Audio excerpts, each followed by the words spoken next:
Welcome to this explainer. We're diving right into the true cost of oligarchy and the wealth defense maze. And to kick things off, we've got a high-stakes, true crime story from 1973. It's a wild story, but it actually reveals a hidden system that is directly affecting all of our wallets today. So picture this: Miami, 1973. An executive from a Bahamian bank flies into town for a date and accidentally leaves his briefcase at the woman's apartment. But here's the kicker. He has absolutely no idea that his date is a private investigator, and the mutual friend who set them up, an IRS informant. While the couple is out at dinner, the informant sneaks in, grabs the briefcase, takes it straight to IRS agents who photograph literally everything inside and gets it back before the banker even notices. Now these agents, they were expecting to find a list of mobsters hiding dirty money offshore. Instead, they found something way more explosive. They found a client list made up of some of the absolute richest people in America moving massive amounts of money around just to avoid paying taxes. The investigators finally had the smoking gun they needed to go after elite tax evasion. But then we get a massive plot twist. A new IRS director gets appointed. He's a former elite tax lawyer himself, and he personally steps in and shuts the entire investigation down. His justification? He actually claimed that going after rich people's hidden money was, quote, not a proper use of IRS resources. He basically refocused the whole agency strictly on typical, everyday crime, effectively turning a total blind eye to the ultra-rich. And you know, this perfectly sets up our starting point, because it shows the exact consequences of that decision. In 1973, the year of that Miami briefcase cover-up, the richest 0.1% of Americans owned 9% of all U.S. wealth. Today, that number has literally doubled to 18%. Think about that. A group of people small enough to fit inside a single double-decker bus now holds as much wealth as half of the entire population combined. But how do they actually pull it off? How do they protect all that money from taxation today? That brings us to Section 1, the modern maze and the wealth defense industry. To really wrap our heads around how this works, we need to look past the famous billionaires themselves and focus on the massive, surprisingly mundane machine built entirely to protect them. And first, we need to redefine a word you've probably heard thrown around: oligarchy. Scholar Jeffrey Winters points out that oligarchy isn't just some shadowy cabal running a foreign government.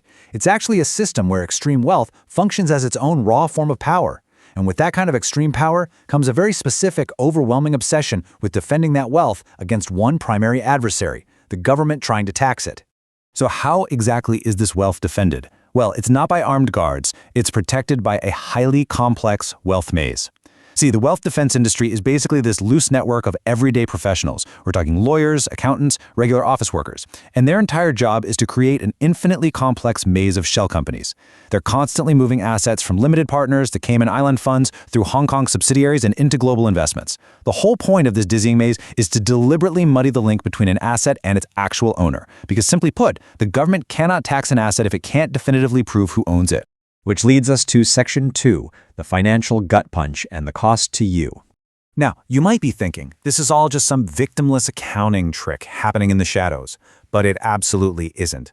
This wealth defense maze results in a direct, quantifiable financial gut punch to you and me. $100 billion. That is the estimated amount of money the U.S. government loses out on every single year, strictly because of offshore tax evasion by the ultra-rich. Globally, that number is actually closer to $500 billion. That's real money that legally should be funding things like public programs, our infrastructure, and essential services. So here is the absolutely crucial point. When the government misses out on that $100 billion, they still have to fund the country, right? A 2001 study found that to make up for the taxes the ultra-rich are hiding, the honest, average taxpayer is forced to pay 15% more in taxes. And remember, that study is from over 2 decades ago. Because wealth concentration has only skyrocketed since then, that 15% penalty you're paying is almost certainly higher today. You are quite literally subsidizing the tax evasion of oligarchs. Moving on to Section 3, the flatline of democracy. So you might be sitting there asking, wait a second, if this is costing us all so much money and the vast majority of us outnumber the ultra-rich, why don't we just use our democracy to vote and put a stop to it? Well, a really groundbreaking 2014 Princeton study analyzed 20 years of data to see whose preferences actually become law. For economic elites, the data showed a clear, sharp upward line. Basically, when they want a policy change, there's a very high probability they get it. But for average citizens, the line is completely flat. Whether everyday people overwhelmingly want a policy or overwhelmingly hate it, they have zero estimated statistical impact on whether that policy actually becomes law. Zero. So how is that even possible in a functioning democracy? Well, it's all about distraction. The sources point to two distinct types of political issues. First, you have vertical issues. These deal with the conflict between the rich at the very top and everyone else at the bottom, things like wealth distribution and taxes. Then you have horizontal issues. These are the culture wars that deal with differences among everyday people. The thing is, oligarchs are perfectly happy to let us exercise our democratic power fighting endlessly over horizontal culture wars. Why? Because it completely distracts us from uniting to challenge them on the vertical issue of their wealth concentration. It's an incredible sleight of hand. Let's look at Section 4, Systemic Design of Wealth. Let's dig into the historical source code of our country to see how this friction isn't just an accident. It's actually an intentional feature, baked right into the system from day one. Take this quote from James Madison, one of the primary architects of the U.S. Constitution. He explicitly stated that the system needed to, quote, secure the rights of property against those who labor under all the hardships of life and secretly sigh for a more equal distribution. The founders were deeply, deeply skeptical of what they called a tyranny of the majority. They were frankly terrified that regular working people would use democracy to just vote away the wealth of the elite. To prevent that from happening, they built powerful institutional checks right into the government. For example, the Senate was originally chosen by state legislatures, not everyday voters. The president is chosen by the Electoral College, and the Supreme Court, which is composed of unelected judges appointed for life, was given the immense power to strike down laws. They didn't just spread power around for the fun of it, they actively insulated it to block the democratic will of the majority if it ever dared to threaten elite wealth. Which brings us to Section 5, the reversal and how we fixed it before. Okay, I know this sounds incredibly bleak, but history actually shows us that we have successfully fought back against this exact kind of in-your-face oligarchy before.